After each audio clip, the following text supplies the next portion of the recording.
Kratos, son of Zeus, was a Spartan warrior who was betrayed by the god of war Ares into killing his entire family, and now wants revenge on all the gods, laying waste to an entire mythology. Kratos gave his soul to the god of war Ares in exchange to secure his victory in battle, and was given the blades of chaos that were seared into his skin as a constant reminder of the vow to give his life. Kratos killed thousands in the name of the god of war, and laid waste to a temple, killing everyone inside, but when he looked down at his final two victims, his hands were covered in the blood of his wife and daughter. Kratos was cursed by the oracle, and the ashes of his family were engraved into his body, turning his skin white, turning him into the ghost of Sparta.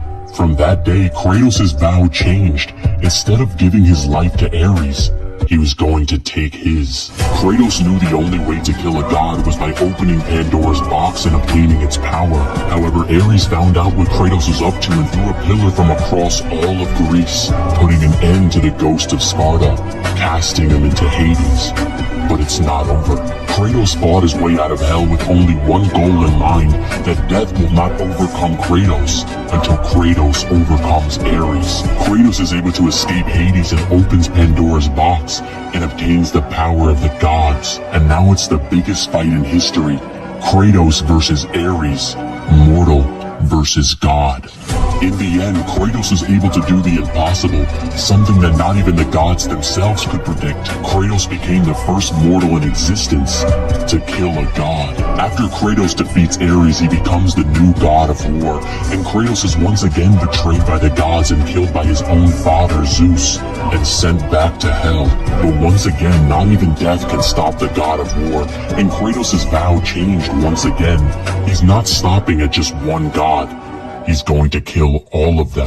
Kratos is so strong that he's able to burn a primordial god's son who predates the universe itself and is the father of the cosmos. He can defeat Kronos, the god of time, whose birth alone created time throughout the infinite universe, and is the father of Zeus. Poseidon can defeat Atlas, who can hold the entire infinite multiverse on his back, and this same Poseidon begs for his life in the face of Kratos, with Poseidon's death drowning the entire earth. Defeating the Sisters of Fate and gains the ability to time travel and goes back in time to kill Zeus. Can resist getting his soul taken by Hades, taking his weapons, and can now reap the souls of his enemies. Defeats Hercules, the god of strength, and even the sun god Helios, ripping off his head and using it as a weapon. His blades of chaos that can burn in a place where fire cannot exist. Kratos killed the primordial god of death, who waged war and death before time even existed. Gains the power of rage from Prometheus, amplifying his anger and hatred to the gods and sparking his Spartan rage. Kills Hermes and rips off his wings, with Hermes being so fast that he's able to dodge Helios' light that stated to light up the infinite underworld, granting him infinite speed. But he's not fast enough to escape his fate. Fights against his father Zeus and kills both him and Gaia by impaling Zeus in Gaia's heart. Zeus releases the spirit from his body in his last attempt to kill the ghost of Sparta, flooding Kratos with the memories of his family, hoping to mentally defeat the god of war. But after years of pain and regret, Kratos is finally able to overcome himself, forcing Zeus's spirit back into his body, where Kratos beats the life out of Zeus. Athena appears to Kratos once again, but in a transcendent form, and reveals that when Kratos opened Pandora's box for the first time, he released all the evils and fears of the world into the gods of Olympus. However, something else was released. He released hope.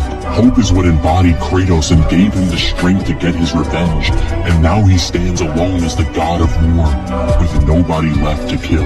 Kratos impales himself with the blade of Olympus and falls over the mountain cliff. But it's not over. We see Kratos years later living in an entirely new mythology, the Norse mythology. It's almost as if they're next on the list to be erased from existence. However, Kratos has settled down, become peaceful, but he's still more powerful than ever as gods increase strength with age. But just like Kratos himself, his reputation can't seem to die as new enemies arise. Kratos is able to kill the god of light, with Baldur being able to knock out the world serpent with only 3 punches. Jormungandr is a giant snake who is implied within mythology to be so long that he can wrap around the entirety of the earth. In his battle with the god of thunder, the battle was so devastating that it was felt in all the 9 realms and even splintered the world tree. The world tree of the Yggdrasil is a tree that holds all of creation and whose branches stretch for infinity, and it was stated that the tree is beyond space and time. In another battle with Thor, Jormungandr was hit so hard that it sent the creature back in time. Kratos himself is now face to face with the god of thunder Thor, and his Leviathan axe is able to match the power of Mjolnir, with his blades of chaos being far beyond them. Kratos and Thor have a devastating battle that ends when a lightning bolt is frozen out the sky. Kratos even defeats the king of the gods in Norse mythology, Odin, who is implied to be even stronger than Thor. And all of this is while Kratos is still heavily holding back, as he doesn't want to kill any more gods. This just goes to show that no matter what mythology Kratos enters, he's still on top. Kratos scales to 5th dimensional with infinite to immeasurable speed. The mortal who killed a god. The god who killed all of Greece. The god who killed primordials. The god who flipped the 9 realms. The god who killed the king of the gods in both pantheons. The god who killed many who were deserving, and many who were not. The ghost of Sparta. The god of war. Kratos. What's up guys, it's Divine. If you guys enjoyed this video, make sure you guys like and subscribe, it's completely free, and share this with a friend. And tell me in the comments, who do you think can defeat Kratos, the god of war? I am the god of war!